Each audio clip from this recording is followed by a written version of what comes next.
All right. Shalom. First and foremost, want to begin by giving all praise, honor, and glory to Yahweh, Bahashem, Yahweh Shai, Bahashem, Ruchak, Kodash. Double honors to the head apostles and elders of Great Millstone. Shalom to the fellow laborers out there. And as always, you believers. So yeah, I'm back once again through the spirit and power of Yahweh, Bahashem, Yahweh Shai. As always, continuing in the spirit and theme of prophecy, which pretty much features the downfall, collapse, and utter destruction of this wicked kingdom of America, also biblically known as Babylon the Great, in which that judgment would go forth in said order. Before this place is ultimately destroyed, you people are going to witness its downfall, which will bring about its collapse. And that's what you Americans are experiencing as we speak. You're feeling the crunch of this collapse.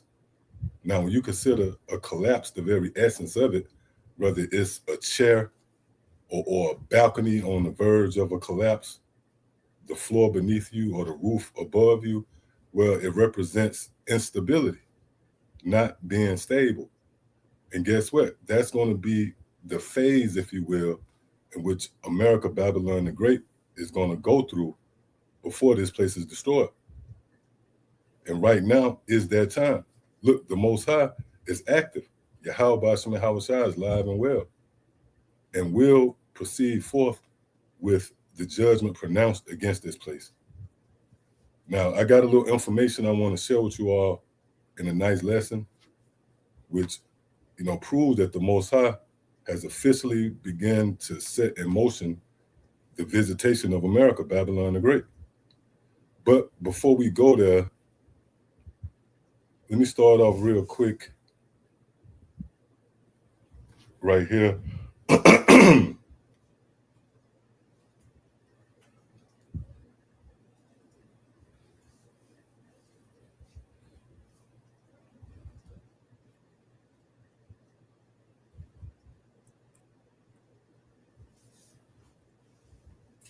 In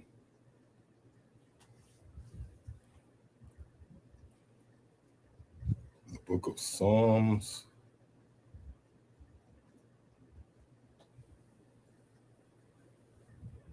the first chapter.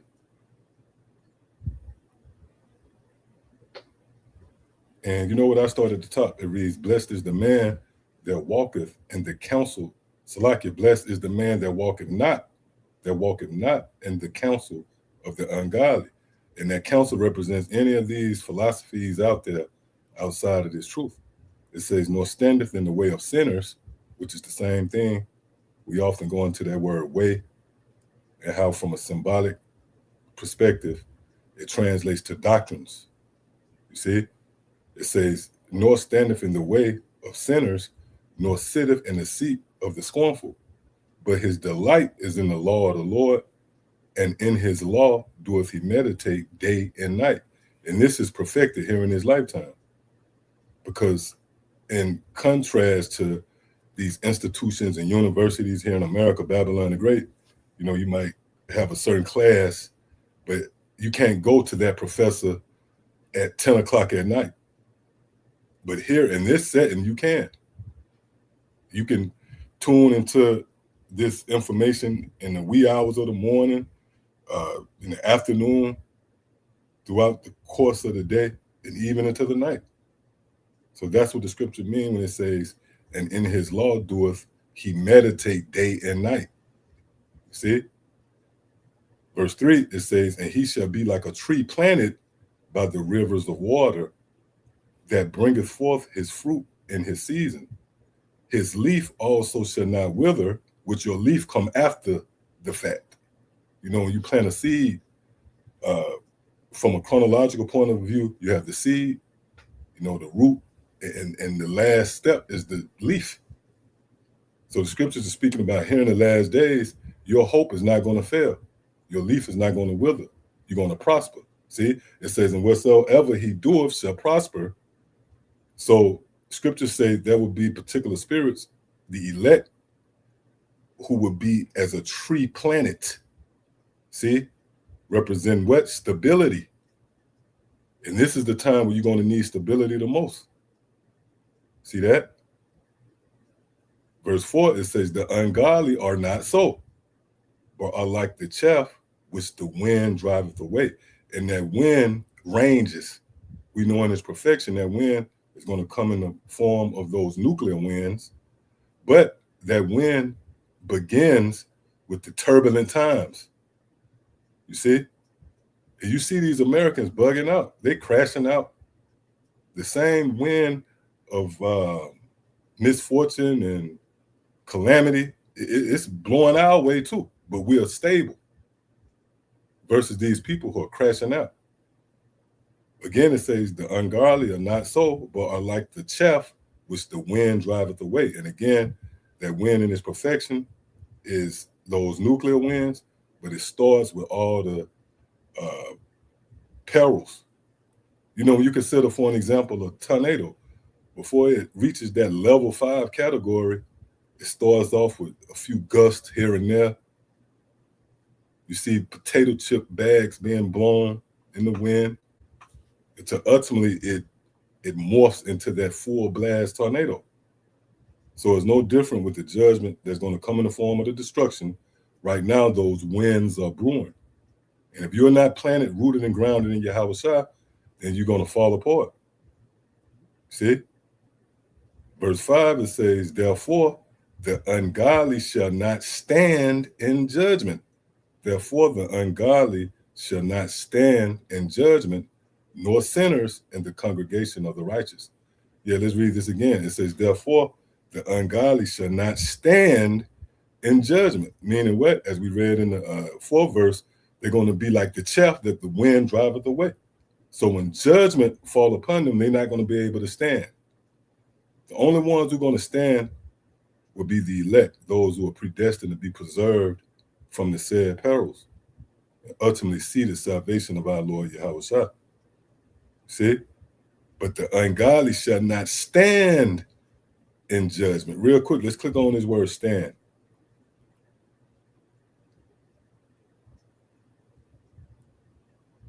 Hebrew word there is quam. Now, when you go into these definitions, it says to maintain oneself. To maintain oneself. So when judgment rests upon you people, when the Lord began to fully open up, which we in those times, you people are not going to be able to maintain.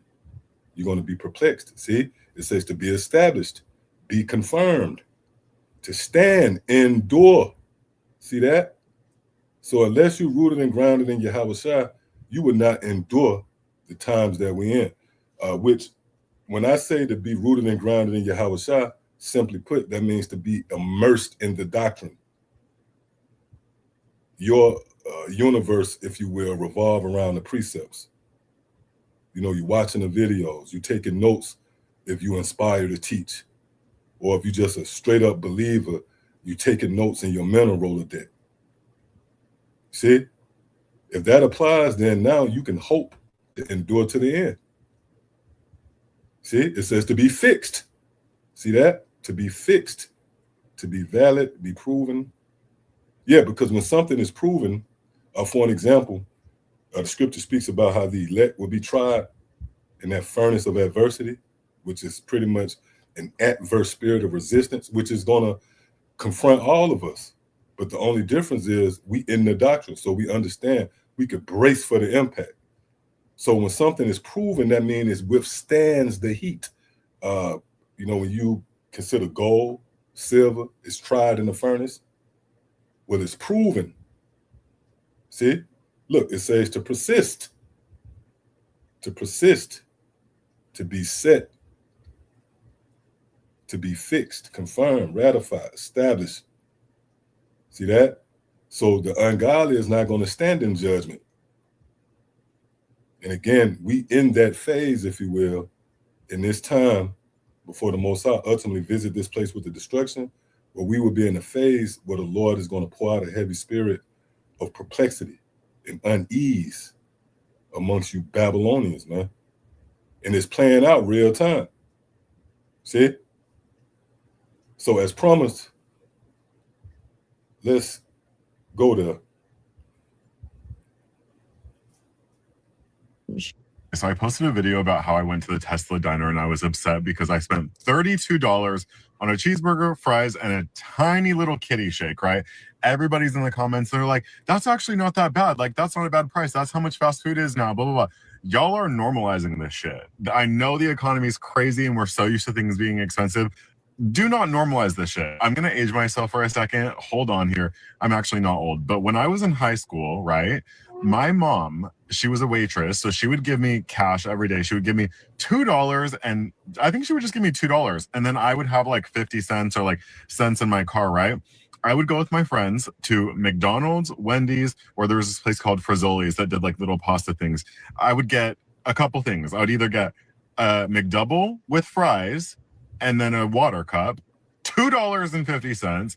I'd go to Frizzoli's and I'd get the little thing of pasta with a thing of bread, $2. Or I'd go to Wendy's and I would get 2 of the hot and spicies for $2 and whatever change I had in my car. Like, do y'all realize how insane it is to normalize 3 small things for fast food being $32? Like, bro, imagine having kids. 3 people going to get fast food now, even at McDonald's. Like, that shit is insane. And we need to literally riot in the streets to get fast food going back to being cheap. We're going to have to start rioting in Atlanta because tell me why. Yeah, so you see these Americans, the inhabitants of the land, is crying out. That's a manifestation of the Lord plaguing this place. When you consider a plague, it's parallel to a disease. Now, when you break that word disease down, it means to be not at ease, dis-ease. So the inhabitants of America, Babylon the Great, and their groanings and moanings and overall complaining. And you heard what the guy said, we need to just riot. See, and she opened up her tirade with the same rhetoric. See, this is Yahweh Shai making good on his death threats via the prophets. We've been saying this for years, that ultimately America is going to be hit with a heavy spirit of perplexity. And we're going to get into that word perplexity, which we have been into it plenty of times. But you can see now, the scripture speaks about in Proverbs, the 4th chapter, how as that perfect day approaches, this light is going to appear brighter and brighter and brighter. So it's certain things we went into 10 years ago that's making a whole lot more sense now. See? No different than when you closing in on a city. Let's say if you traveling to a neighboring city, the closer you get to that city, it becomes clearer and clearer. I went to JoJo's with my friend. I got a cocktail. She got a mocktail. You know, your girl like to treat her friends sometimes. So I was like, you know what is on me? Y'all, I got that bill. I opened it up, and it is $46 for 2 drinks, and one of those drinks being juice. You got sales tax. You got liquor tax. You got 20% gratuity. I was blown away. Okay, guys, I'm here at Kroger. I want you to check out these. Did y'all catch that? She said, I was blown away. The first scripture I opened up with, where the ungodly is compared to the chaff that is blown away. Why? Because they're not rooted and grounded in Yahweh Shai. Mentality-wise. See? So everything's spiritual. She said it. I was blown away. But we're not blown away. Why? Because we're rooted and grounded in Yahweh Shai. We're fixed and established. The water Yahweh Shai. You know, not due to our own merits. See, it's just the Lord showed forth his favor by opening us up to his mysterious plan. See, in that event, now we could take refuge. Proverbs 20:23, the prudent man foreseeth the evil. When you go into that word prudent in the Hebrew, our wrong. See? These prices. Yeah, would you look at that? Now this is per pound. Yeah, no. $15 a pound for lunch meat at Kroger for Boar's Head. That's insane. Drop it in the comments what you're paying and have a great day. So Chipotle is $20 minimum for one person. That's kind of insane. You know, one of the things I miss about a city that has like a good food cart or deli culture is just being able to walk down the street, get something that's relatively tasty and not too expensive. Like if we just had a place that was kind of at the intersection of like price, good ingredients, and tastiness, I feel like it would be such a good quality of life improvement. I mean, of course, there's McDonald's, so like if you want to like go cheap, you can go there. But like, who wants to always like ingest that stuff? Maybe it's just me. I think I'm just kind of ticked off because the food truck that I was going to eat at today is like nowhere to be found. So, anyways. And let me tell y'all something. I love Chipotle to the death of me. But Chipotle raised their prices. They ain't got to fucking worry about me. Because bad enough, you go to different Chipotle, the food tastes motherfucking different. Bad enough, you go to different Chipotle, they giving you different portions. Bad enough, you go to Chipotle, sometimes they don't got certain sides available. You can't get this, you can't get that. But you got the fucking audacity to talk about you about to raise the fucking prices. You should have been lowering the fucking prices. That's what you should have been doing. You should have been giving a fucking set standard of how much of a portion you're supposed to give of everything. Because this shit is out of control. They raised the price. I'm blackballing Chipotle. That's it. I'm going on a fucking strike. Do y'all remember when the gas prices spiked like 15 years ago and our parents were like, fuck, oh my God, gas is so expensive. And I was just like, I don't care. I don't care. Oh my fucking God, I care. I care now. I'm really fucking stressed. This isn't funny anymore. I saw the news and it said that it could go up to $7 a gallon. I'm gonna fucking cry. I will cry. I can't afford this. I can't do it. I can't even afford $4 a gallon. Fuck. Chick-fil-A has officially lost a loyal customer. My order today was $40. $40. The smallest shake you could find. Some grilled chicken nuggets, some fries. That's all I ordered. Some fries and some of their normal chicken nuggets. That's it. One meal and then an order of chicken nuggets was $40. Nope. Yeah, fam. I think we're just going to eat at the house now. These fast food prices are... Yeah, they're getting there. They're getting there. Okay. So I go get this motherfucking Caniac combo from Cane's, right? And it's $16.49.59. That's before tax. After tax, obviously, it's $17. It's not... It used to be like $13 after tax. Okay. I go to Subway like maybe 3 weeks ago, maybe a month ago, right?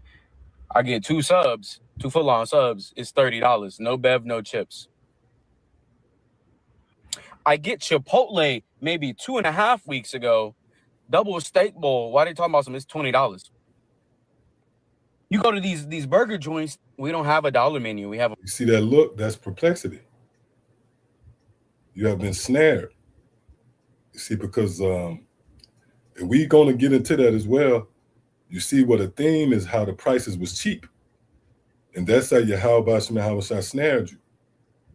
So once this inflation kick in, which we in the time of inflation, and it's going to do nothing more than shift into a hyperinflation, which that happened back in the 1920s, in particular with the Weimar Republic, where you had heavy inflation.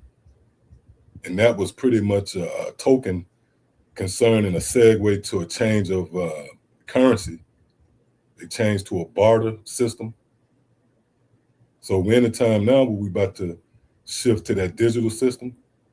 Everything is going according to plan. You know, for you believers out there, hold fast. You know, everything that's going the way it's going, the prophecies unfolding in their order, that's Yahweh Shah comforting us. See, he's going to move forward with the plan. And that's to establish righteousness in the earth, which will manifest in the form of the kingdom of heaven. And this can only happen with the moving away of this current reality. See?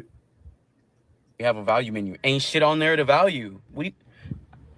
Yeah.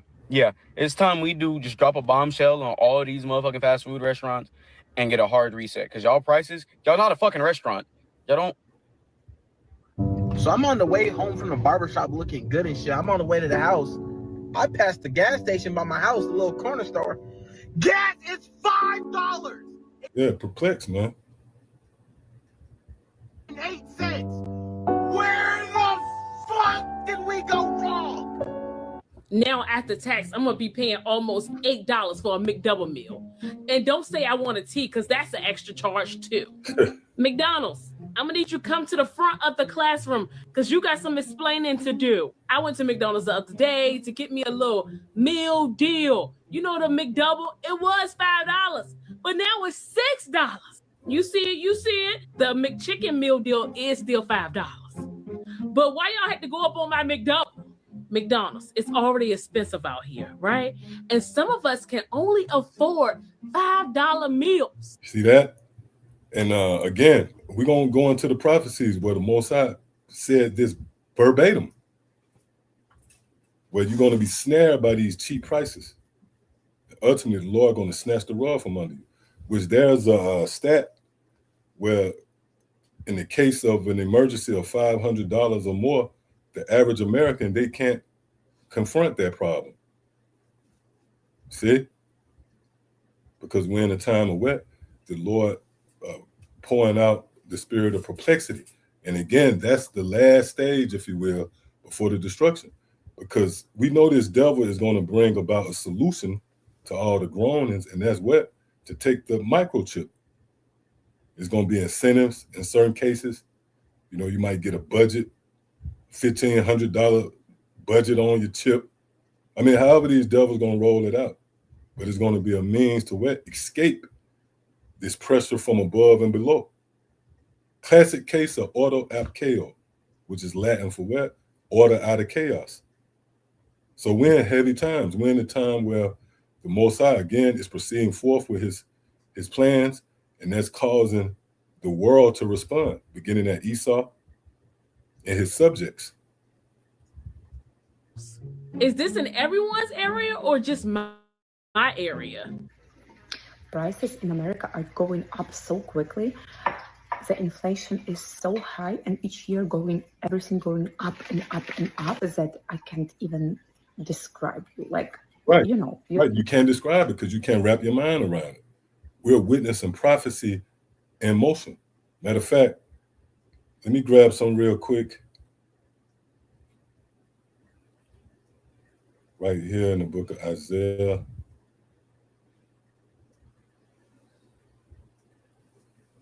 The 24th chapter. And beginning at the 7th verse, it says, the new wine mourneth, the vine languisheth, all the merry-hearted do sigh. See? All the merry-hearted do sigh. And the merry-hearted is dealing with you irresponsible Babylonians out there who in that folly spirit. Well, now you have been confronted with reality. So you see how the scriptures come alive? This is speaking about America. See? The new wine mourneth, the wine languisheth, all the merry-hearted do sigh.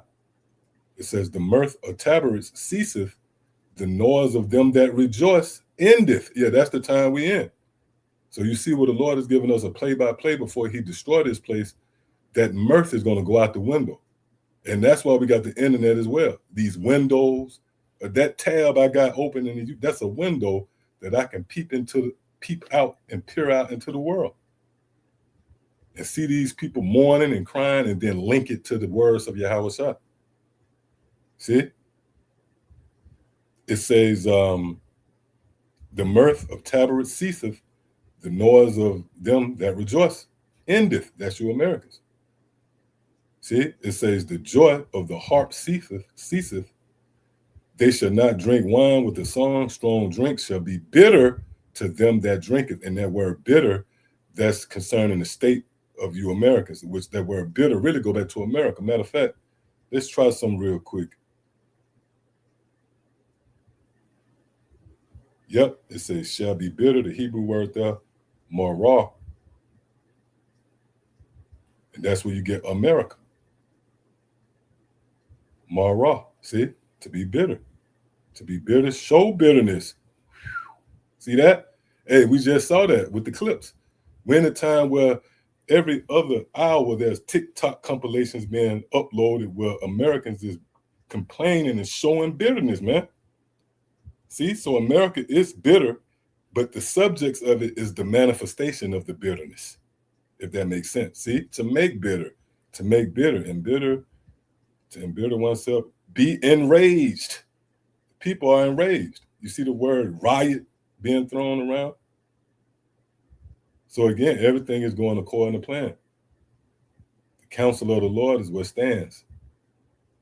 See? Again, it says, they shall not drink wine with a strong drink. It's like they shall not drink wine with a strong drink shall be bitter to them that drink it.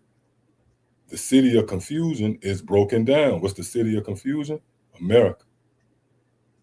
Babylon the Great, which Babylon goes back to the Hebrew word babal, which means what? Confusion. See? So the city of confusion is broken down. Every house is shut up that no man may come in. See? So that's the time we're in. We're in a time where you Americans is feeling the crunch and crying out bitterly. That mirth is ceasing. See? The merry-hearted, you Americans and your folly is being confronted with reality. And again, we can link this back to the testimony of Yahweh. That's one of the many tokens that will be brought forth, which will indicate that the destruction is not. See that?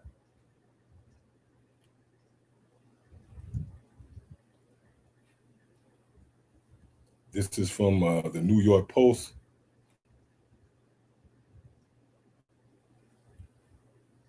It says Americans in 2026 experience with stress differs by generation, surveys suggest. And there's plenty of information out there that's surfacing concerning the pulse of you Americans. And that word stress is being thrown around. It says America's word of the year for 2026, stressful. See some damn ad. Damn greedy devils, man. But you see this? It says, look, America's word of the year for 2026, stressful. According to a recent survey, and a third are currently going through an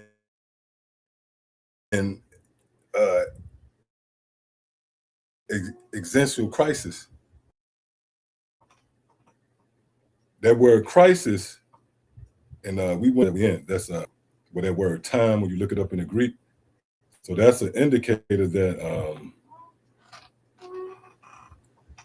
we at the end of this thing. That's one of the plagues, if you will. See? Perplexity and stressfulness. Existential crisis. The survey of 2,000 Americans conducted by Talker Research found the top word people use to describe how 2026 has been so far was stressful. See? Can't make this up, man. Because everyone is a prisoner of prophecy. And you can stunt, right? You can take a picture for your Facebook profile. You can smile for the camera. But when you turn the cameras off and the reality settle in, you are nothing more than perplexed. You're stressful, man. See? And you're falling apart because you are not stabilized by this word. And this is one of the reasons, and the science, so to speak, behind the Lord allowing us access to this word. It serves as a preserver in these times. This is like a temporary shelter until we're ultimately delivered. So we're sustained by this word while the world around us crumbles. See, it says, well, I left off. It says, yep, the word people use to describe how 2026 have been so far was stressful, 35%, followed by challenging, which goes into what? Resistance. When something is a challenge, that means you're faced with adversity. It says, and older Americans were actually more likely to describe their 2026 experience as stressful compared to younger generations. Baby boomers, 37%, Gen X, 38%, millennials, 31%, Gen Z, 32%, bringing light to their increasing instability. See that? In a rapidly changing world. Yeah, because this world is fading away. The scripture speaks about the world hasting quickly to pass away. Why? Because it's making room for the ushering in of the kingdom of heaven. And you out there, you believers, you can vibe to that. You know the song. See, it's nothing new to us. We've been going over this. Now you see the benefits of going over this over and over and over. So now it's second nature to us. See how the Most High work? Yahweh has been grooming us so that we can have the right temperament when all these things come forth. See, it say, but what's feeding Americans overwhelming stress in the study, respondents said they've already experienced an average of 2 plot twists. Now, this is the mindset of the people. They didn't already experience 2 plot twists, at least on average. That means you have plans or something going on, and just abruptly, your whole shit changed. See, it says, or unexpected life changes that threw their roadmap for 2026 out the window. See, so the Most High now is, look at this guy, man. That's a thumbnail right there. That's if you could put a face by Perplexity, that's it. Right? So Yahweh Shem Yahushua is capturing the attention of you Americans, man. The merry-hearted and your folly. Now you have to experience the reality of prophecy. See that? Our reality is now becoming your reality. And that's pursuant to the book of Sirach, the 36th chapter. It says, digging deeper to uncover the why behind American spike and anxiety. In the survey, 1 in 3, 32%, say they're experiencing an existential crisis, with younger Americans being significantly more likely to report going through an identity dilemma than older groups, Gen Z, 52%, millennials, 39%, Gen Z, 32%, baby boomers, 20%. Reasons for experiencing this crisis, vague. I mean, it's a big read, but you get the gist. And it pretty much complements the compilation in the video form, which we presented, where you have pretty much a string of Americans complaining and crying out and voicing their displeasure for this setting. See, because America, what's that, Isaiah, the 47th chapter? Matter of fact, let's go to Isaiah, the 47th chapter.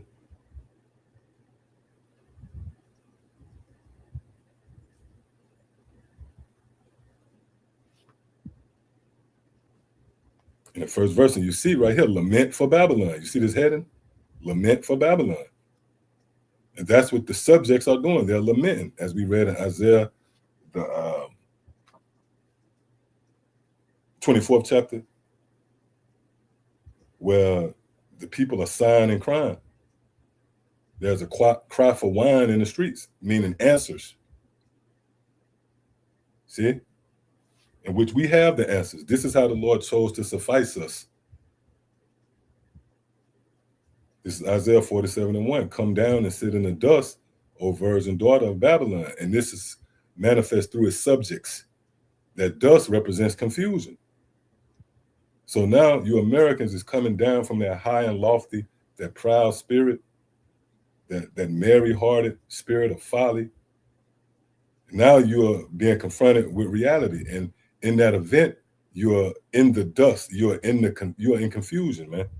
Because you haven't been briefed concerning the intense purposes and overall plans of Yahweh Shem Yahushua and the evils that he pronounced against America. See, it says, sit on the ground, there is no throne, O daughter of the Chaldeans, for thou shalt no more be called tender and delicate. And that's why you have even the subjects of America crying out. See? And you could look no further than biblical prophecy for the answers. See that? Which brings me right here to 2nd Ezra, the 16th chapter. And let's start at the 14th verse. It says, behold, the plagues are sent and shall not return again. See? So it's already set in motion. It's not like America going to regain its footing and go back into the place it was. Now, it might be a jolt of life, you know, when they get this digital system off the ground, which the infrastructure is already set up for those of you out there who are paying attention, and they start instituting that charagma, the Karaks. But that's going to be a short stay, you know, because once they mandate that, the destruction is coming quickly. It tells you that in Revelation 11 chapter. See? And it's going to come a time, you know, for all of us believers, beginning at myself, we're going to be begging for Yahweh to get here. See, right now, you kind of just going through it, and it's the will of the Most High. But there's going to be a time, it's going to be a short jut in time where it's going to get kind of stressful. And we're going to be begging for Yahweh to get him, man. But the Lord is going to come quickly to deliver us. See that? And that's our hope. Again, behold, the plagues are sent. Who sent them? Yahweh Ba'ashem Yahweh, and shall not return again. See, so it's already settled in the earth. The plagues have taken root in America. It says until they come upon the earth. See? It says the fire is kindled and shall not be put out. So you can't reverse the plagues that have gone forth. It says till it consumed the foundation of the earth. It says like as an arrow which is shot of a mighty archer returneth not backward. Yeah, if somebody shoot a gun in modern term, you can't take the bullet back. So that's how the Lord is illustrating the judgments. Now that judgment, that arrow is going to be the perfection of that judgment. That's the missiles. But that arrow also represents the plagues, and one of the plagues being what? The famine. Let's grab some real quick, and we're going to come back here. Book of Ezekiel, the 5th chapter.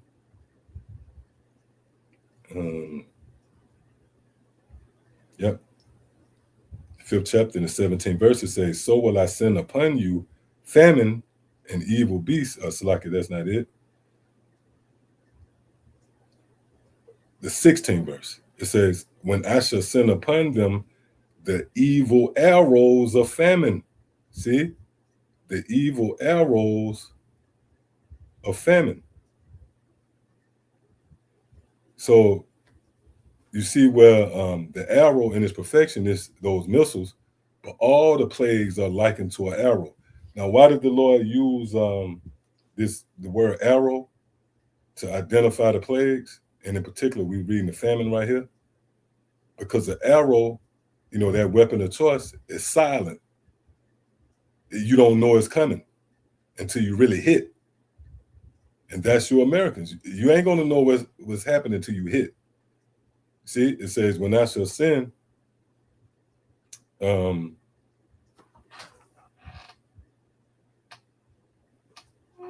Salaki. It says, when I shall send upon them the evil arrows of famine, which shall be for their destruction, and which I will send, and which I will send to destroy you, and I will increase the famine, and I will increase the famine upon you, and will break your staff of bread. And you see where the famine is being increased. You know, there was a time where you had chickens being destroyed and livestock. Then it moved to a time where the whole goddamn dispensary was destroyed. So that's the Lord increasing the famine. And even from a chronological point of view, you see where it hasn't died down. You know, you witnessed food shortages, but then you regained your footing for a second. But then what happened? It came back. And you see these Americans complaining, as we saw in the clip, and they was complaining about what? Food prices. And that brings us back here to 2nd Ezra, the 16th chapter. And again, the 16th verse. Like as an arrow, like as an arrow, which is shot of a mighty archer, returneth not backward. And again, you can throw the famine under the category of that arrow as well. Seditions, evil beasts, in the 17th verse of Isaiah, was like Ezekiel, the 5th chapter. All those are considered arrows in a sense, a weapon of choice from the Most High. It says, even so the plagues that shall be sent upon the earth shall not return again. So it's not going to be as if America going to regain his foot and then come back, man. Because the Lord said they would not return again. Verse 17, woe is me, who will deliver me in those days. What days? These days, where it's going to require a deliverer. See, it says the beginning of sorrows and great what? Mournings. What's mourning? Crying out. And we just saw that in the video clip. Great mournings. Again, man, it seems like every other hour, TikTok compilations is being uploaded with Americans just mourning. That's great mourning, man. See, the beginning of famine and great death, the beginning of wars, and the power shall stand in fear, the beginning of evils. See, what shall I do when these evils shall come? It says, behold, famine and plague. So you see that word famine is thrown around a lot, because this is how the Lord is going to humble you Americans. You can read about that in the book of Revelation, the 18th chapter. It says, behold, famine and plague, tribulation and anguish are sent as scourges for amendment. But for all these things, they shall not turn away from their wickedness, nor be always mindful of the scourges. Meaning what? They don't know about the truth. See, we receive a scourge and we are mindful. We know that that's judgment.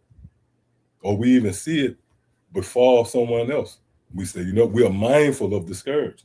But these people being pretty much deprived from the wisdom of Yahweh Bashem Yahweh, they're not mindful of the scourges. They just complain. And never once thought to acknowledge Yahweh Bashem Yahweh. See? Now check this out. The 21st verse, it says, behold, victuals shall be so good cheap. See, the food was cheap at one point. That's why you're seeing in the video, they were saying, look, I was just shopping at McDonald's and I was able to, or I was at Chipotle and a steak bowl was this amount. Now it's $20. You see? That's the scriptures coming alive. Again, it says, behold, victuals shall be so good cheap upon the earth that they shall think themselves to be in good case. So the Lord snared you with those cheap prices. See, knowing that he was going to snatch the rug under you by bringing forth inflation, hyperinflation, the prices will spike. And that's going to affect you and your psyche, man. See, it says, and even then shall evils grow. See, and you can throw prices in there. And even then shall evils grow upon earth, sword, famine, and great what? Confusion. See? And great confusion. That's a huge sign that the destruction draws nigh. See? And this can be proven by going right here to the book of Luke.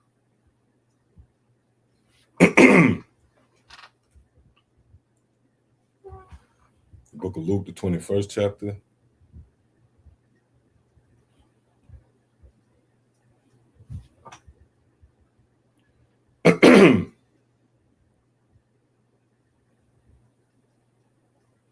And started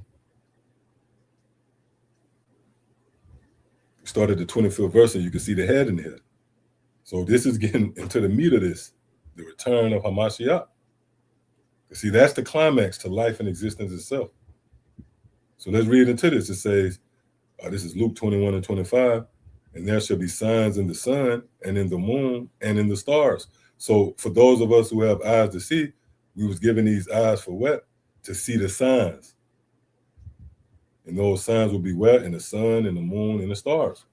You have certain alignments in the heavens, the constellations show in such a way where they give off tokens, whether it's blood moons and different phases of the moons. See? And even chariots, so-called UFO sightings, which you had Trump's cabinet to release UFO files. See that? Or you had the image of the huge chariot, and it had the compass on it. Or what appeared to be, that compass. Oh, you had the one sign It was a huge chariot, and it had the image. Oh, it was one chariot that had Hebrew characters. And the Spirit got on me to say that. I believe Apostle Ha featured that clip, but the Spirit got on me like a couple of months or so before that to say that some of these chariots can have Hebrew. Well, not could, they do. They have Hebrew writings on them, and lo and behold, the Lord confirmed that with that clip. So that falls under the banner of these signs in the sun, the moon, and in the stars as well. See? But it goes on to say, and upon the earth. So it's going to be signs in the heavens and simultaneously signs upon the earth. And what are some of these signs going to be? It says distress, see that? Distress of nations with perplexity, the sea and the waves roaring. The sea and the waves represents the people. And they are roaring, in which we saw in the clip. Again, it's a trend now where you have a compilation, a reel of Americans complaining, man. That's the prophecies coming alive. Real quick, let's click on this word perplexity. Heavy word right here.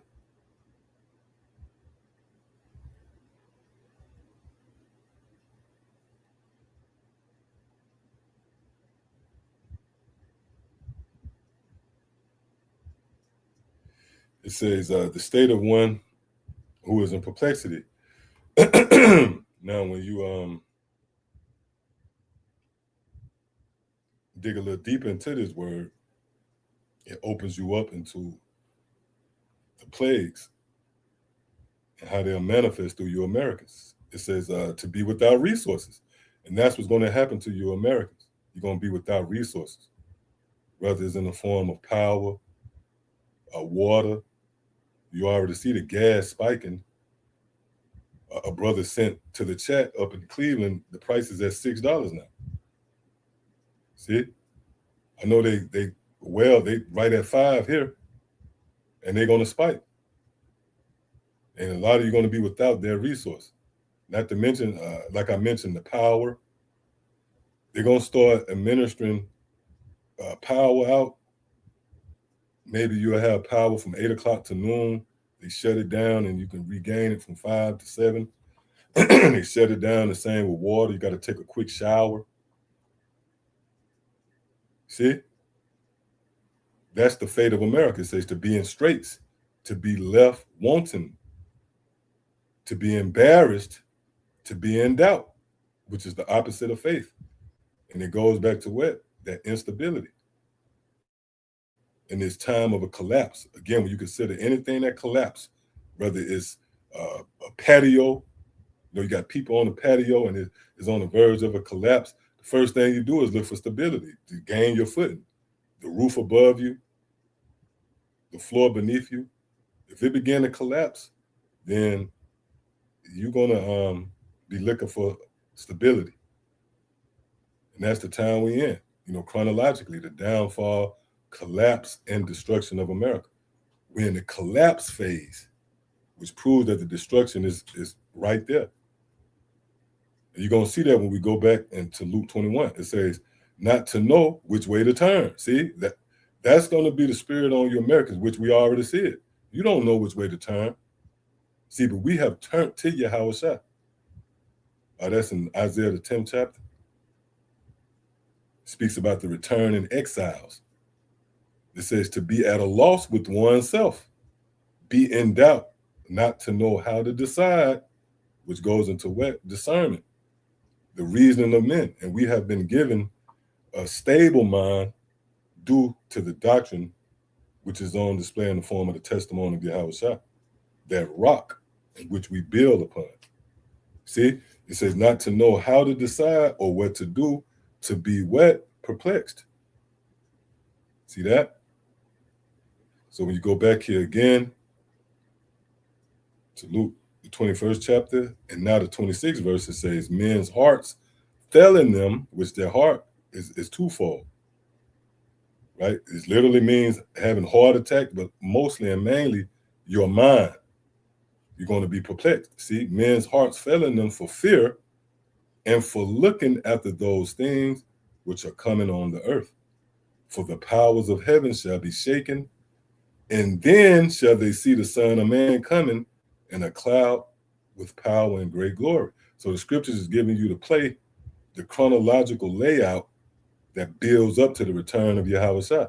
It's going to be a heavy spirit of perplexity. See, it says, and when these things begin to come to pass, then look up and lift up your heads. And that's us through the spirit. We've been given a pep talk to look up, which, physically we do that. Pretty sure you believers out there can attest to it. I know you brothers. We always looking up. We see chariots. See? But from a spiritual point of view, this is dealing with what? Not being in that war is me spirit. Because Satan attacking. He attacking our minds, trying to bring doubts. But then what? The Lord, he comfort us with the prophecies. The Lord show you a sign. I was riding today and was pondering, then my reel pointed, it was a sign that had 444. See, which was mercy. It says, for your redemption draweth nigh. And what's that redemption? That's really Yahweh Shah, the redeemer of the nation of Israel. See, it says, and he spake to them a parable, behold, the fig tree and all the trees, when they now shoot forth, meaning when you see the figs, ye see and know your own selves that summer is now at hand. See, it says, so likewise, when ye shall see these things, what things? One of the things were perplexity. And we just showed it in the video. The featured video clip where you had a compilation of Americans displaying perplexity. That's one of the signs the Lord said, look for. See, it says, so likewise ye, when ye see these things come to pass, know ye that the kingdom of the Most High is nigh at hand. So there you have it. We understand that these things that's taking place in the earth is nothing random or coincidental about them. No, it's the Most High comforting us by bringing forth, showing forth these tokens and signs, indicators that the kingdom of heaven draweth nigh. So yeah, with that, I want to give all praise, honor, and glory to Yahweh, Bahashem, Yahweh Shah, Bahashem, Rachak, Wadash. Double honors to the head apostles and elders of Great Millstone. Shalom to the fellow laborers out there, and as always, you believers.